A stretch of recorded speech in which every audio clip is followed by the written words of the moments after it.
गुरुदेव भगवान, अहम भाव की सूक्ष्मता को कैसे समझे? इसको जड़ से समूल नाश करने का सरलतम उपाय क्या है? जब हमें किसी दूसरे में दोष दिखाई देने लगे, तो समझ लेना गुणाभिमान जागृत हो चुका है। जब हमको अपने गुणों में सुखानुभूति होने लगे, मेरा नियम इतना मैं ऐसा कर रहा हूँ, मैं ऐसा कर लूँगा, मैंने ऐसा-ऐसा किया, ये अहम का लक्षण है।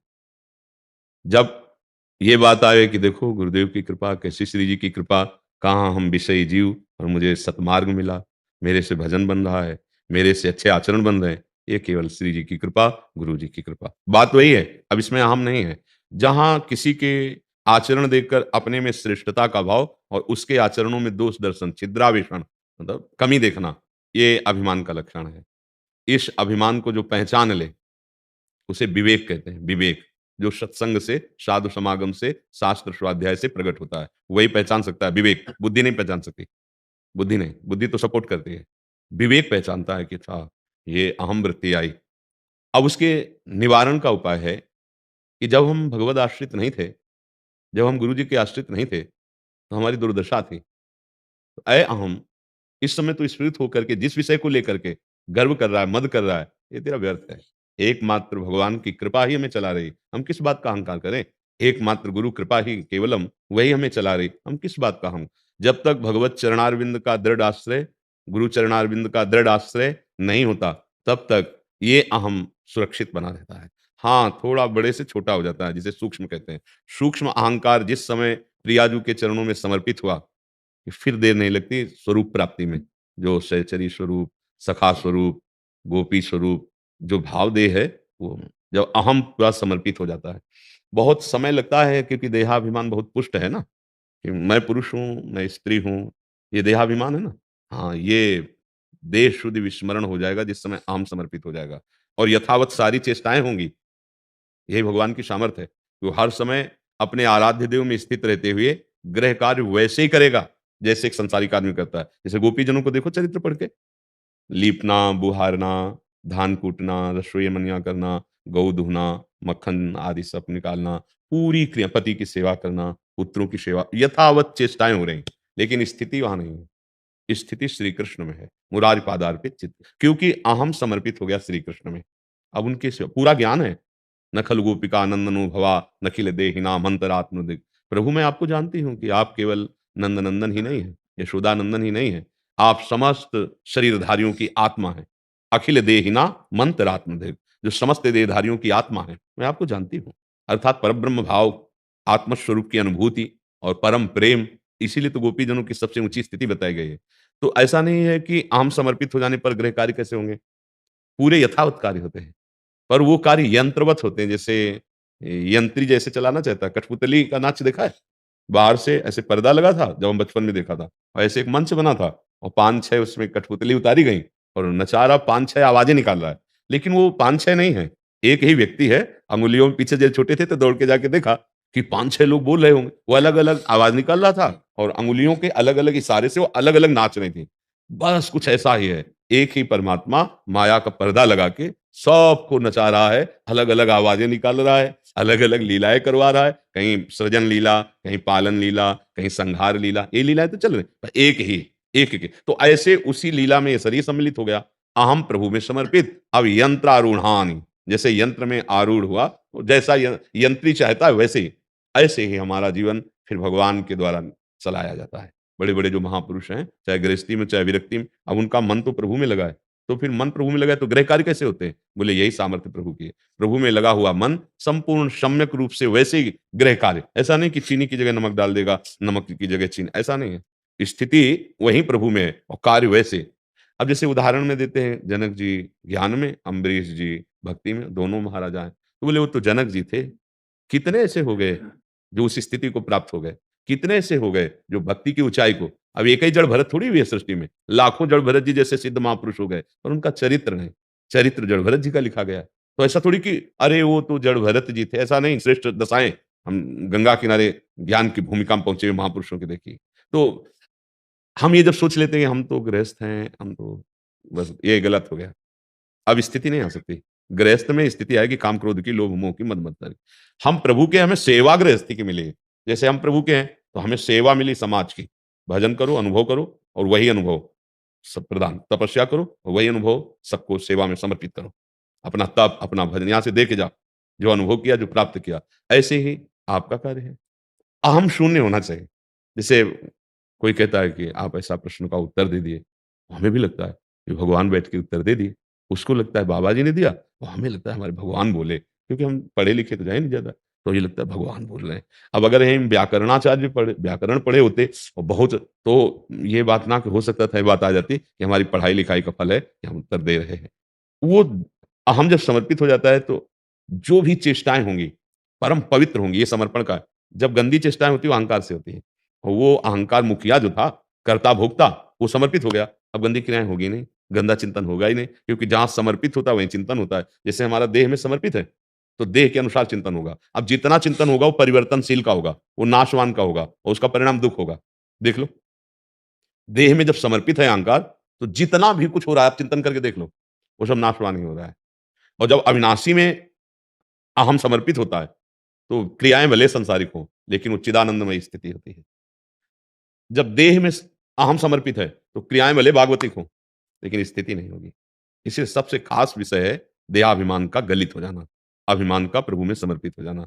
यही दरबार दीन को आदर, रीति सदा चली आई।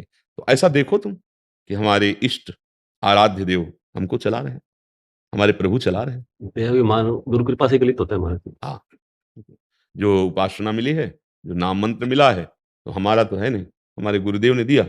जो हम कर पा रहे हैं, अगर मेरे में सामर्थ्य होती तो पहले कर लेते। इसका मतलब ये सामर्थ्य गुरु जी ने दी है, तो अभिमान है ही नहीं। ये तो प्रभु ने दी है, तो अभिमान है ही नहीं। जब ये होता है मैं करता हूँ, अहंकार का लक्षण होता है, अहंकार विमूढ़ात्मा कर्ता हमिति मन्यते। मैंने किया, मैं ऐसा करूँगा, मैंने भोगा, मैं ऐसा भोगूँगा, ये अहंकार है। अगर ये आता है, और ये आता है गुरु कृपा, भगवत कृपा से ऐसा हो रहा है। जैसे कोई कहे कि आप तो बड़े भजनानंदी, बहुत अच्छे आचरण वाले हो, तो उसको एक हल्का-सा जलन पैदा होगी कि आप नहीं जानते हो मैं कितना अधम हूँ, अगर जो कुछ भी है तो गुरुदेव की कृपा है, ये प्रभु की कृपा। तो वो अहंकार में, और जब अच्छा लगने लगे, बड़ाई जब कोई करे और हमें अच्छा लगे, तब समझो अहंकार रूपी रोग बढ़ रहा है। बड़ा सूक्ष्म है ये। देखो, कामदेव ने पूरा अपना प्रभाव दिखाया नारद जी के ऊपर, पर कोई फ़र्क नहीं पड़ा और वो प्रणाम करके चला गया और नारद जी ने गुस्सा भी नहीं की। अब ये इतनी अंदर अहंकार की वृत्ति पुष्ट हुई इससे, काम विजय से, भगवान शंकर के पास जाके कहा कि प्रभु हमने तो काम पर विजय प्राप्त कर ली। तो उन्होंने कहा ये बात तो ठीक है। वो बोले प्रभु क्रोध भी नहीं किया। ऐसा क्यों बता रहे हैं कि आप काम विजयी तो हो, लेकिन आपने काम को भस्म कर दिया था, क्रोध कर दिया था। तो भगवान शंकर ने कहा देखो ये किसी से कहना मत, ये जो आप हमसे कहे, चल गया कोई बात नहीं।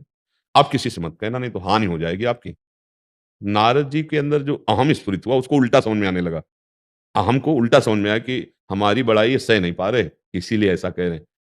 प्रणाम, और जो ही चले सो बोले सुनो, हरि से तो कभी कहना ही नहीं, हरि से मत कह देना जाके। नारद जी सीधे हरि के पास ही गए और सबसे पहली बात यही रखी, कहा भगवान हमने काम पर विजय प्राप्त कर ली। तो भगवान भी बड़े लीला बिहारी, उनका आप काम पर विजय प्राप्त कर लो ये कौन सी बड़ी बात है, आपका जो स्मरण कर ले वो काम विजयी हो जाएगा। बहुत अच्छा लगा। पहले जो है दवा दी जाती है रोग बढ़ाने की, फिर जड़ से मिटाने की होती है। मानो भगवान ने वचन रूपी और अच्छा प्रभु, आगे ही नगर रच गया और ब्याह का उसे पूरा चैत्र बता ले, हाहाकार मच गया। अहंकार ने इतना हाहाकार मचा दिया कि भगवान को शाप दे दिया, आराध्य देव को शाप दे दिया। जाओ, जैसे मैं स्त्री वियोग में तड़प रहा हूं, ऐसे तुम स्त्री वियोग में तड़पोगे। जो मुझे बंदर की आकृति दी, वही तुम्हारी सहायता करेगा। तब हरिमाया दूर निवारी, तान रमन राजकुमार। ये क्या भगवान की चरण, त्राहिमाम अपराध बन गया। तो अहंकार इतना सूक्ष्म होता है। बाणासुर को भगवान शंकर ने प्रसन्न होकर, एक दिन भगवान तांडव कर रहे थे, नृत्य कर रहे थे, तो वो तालियां बजाकर उस ताल पे, तो आनंद बढ़ा। तो भगवान ने कहा अच्छा तुम्हारे सहस्त्र भुजा हो जाए, 1000 भुजा, सहस्त्र भुजा बाणासुर के। अब 2 भुजा और बलशाली तो था, अब 1000 भुजा तो खुजली तो होएगी ही बल की। अब जिस पहाड़ पे मारे तो चकनाचूर कर दे, जिसको ललकारे कोई सामने कैसे आ सकता, 1000 भुजा। और भगवान शंकर का कृपा पात्र, तो भगवान शंकर के पास लौट के आए और कहने लगे जगत गुरु, कोई जोड़ तो है नहीं सृष्टि में और भुजाओं में खुजली हो रही, तो आप आओ। तो हंसे भगवान शंकर कि हम ही से बल प्राप्त करके हम ही को ललकार रहा है। कहा जाओ तुम्हारी भुजाओं की खुजली मिटाने वाला हमारे समान बलशाली। भगवान श्री कृष्ण, वही जो अनिरुद्ध और उषा जी के ब्याह ब्याह ब्याह का प्रसंग है, उसमें सुदर्शन चक्र से सब काट, तो भगवान शंकर सामने आ गए, बस बस 4 रहने दो, 4 भुजाएं रहे। अहम बहुत विचित्र है, वो गुरु को भी ललकार सकता है, वो इष्ट को भी शाप दे सकता है। अहम इतने बड़े भक्तों का। तो अपने लोग जब ये देखेंगे कि गुरु कृपा, हरि कृपा, और वास्तविक यही है, वास्तविक पक्का, अगर वो छोड़ दें हमें, तो अभी हम गिर जाएँ, मुँह भरा गिर जाएँ। अगर हम चल रहे हैं, तो हम देख नहीं पा रहे, पर मेरे गुरुदेव, मेरे हरि मुझे पकड़े तभी चल पा रहे हैं। अगर ये बात ध्यान रहेगी तो अहंकार नहीं आएगा, कि हम अगर कोई भी विजय प्राप्त कर पा रहे हैं माया से या चल पा रहे हैं, इसमें केवल गुरुदेव का प्रताप है, इसमें केवल भगवान की कृपा है। हमारे में तो बल था नहीं और है नहीं और रहेगा नहीं, ये केवल हरि कृपा है। तो फिर अहंकार बढ़ नहीं पाएगा। जब तक ऐसा सत्संग, ऐसा ज्ञान नहीं होता, तब तक छोटी-छोटी बातों में अहंकार बना रहता है। भाषा अहंकार जनित ही निकलेगी, आप देख लो। दैन्यता ना भाषा में होगा, ना आचरण में होगा, ना विचार में होगा। विचार में भी अहंकार, क्रियाओं में भी अहंकार, वाणी में भी अहंकार। इसीलिए यही अहंकार संस्कृति का मूल चक्र है। संस्कृति मूल शूल प्रद नाना, सकल शोक दायक अभिमाना। ये समस्त कष्टों का जनक है। इसी से हर कष्ट प्रकट होता है, अहंकार से। जो भगवान का कृपा पात्र है, तो भगवान इस कृपा करके दूर कर देते हैं। ताते करें कृपा निधि दूरी, सेवक पर ममता अति भूरी। वही संत रूप में, वही गुरुदेव रूप में, वही शास्त्र रूप में विराजमान है। इन्हीं की कृपा से अहंकार नष्ट हो जाता है। जब सच्चा भजन होगा, तो आपको अपने आगे का भजन दिखाई देगा कि अरे हम कहाँ, कैसे-कैसे महाभागवत, कैसे-कैसे भजनानंदी हुए, तो अहंकार नहीं आएगा। और जब त्रुटि होगी, तो अपने से नीचे दिखाएँ, ये तो सारे विषयी है, हम तो भजनानंदी, हम तो भगत हैं। गड़बड़ हो गया, अब गड़बड़ हो जाएगा। अब आपका भजन छूटेगा और आप गिरोगे। क्योंकि अहंकार आया तो मतलब पतन हुआ पक्का। और पतन से बचना है तो मामेवे प्रपद्यन्ते मायामेतां त। भगवान की शरणागति, गुरु की सदैव दैन्य रहो, तो फिर आपकी परीक्षा भी नहीं होगी। आपकी परीक्षा परीक्षा तब होती है जब हम कोई गर्व भले वचन बोल देते हैं, कि पूरे जीवन तो हम तो जितेंद्रिय रहे, ठीक है? अब आ जाएगा थर्मामीटर माया का, दिखाओ अब अपनी जो जितेंद्रियता की शक्ति है, फेल हो जाओगे। भगवत कृपा से चुपचाप अंदर की बात को भगवत कृपा से देखो, कि जितेंद्रियता, भजन, पवित्रता, ये भगवत कृपा से हो रहा है। हमारे में सामर्थ्य नहीं, कभी परीक्षा नहीं होगी, कभी अहंकार बढ़ेगा नहीं, वो दैन्यता में आ जाएगा और दैन्यता भगवान को प्रिय, भगवत प्राप्ति हो जाएगी।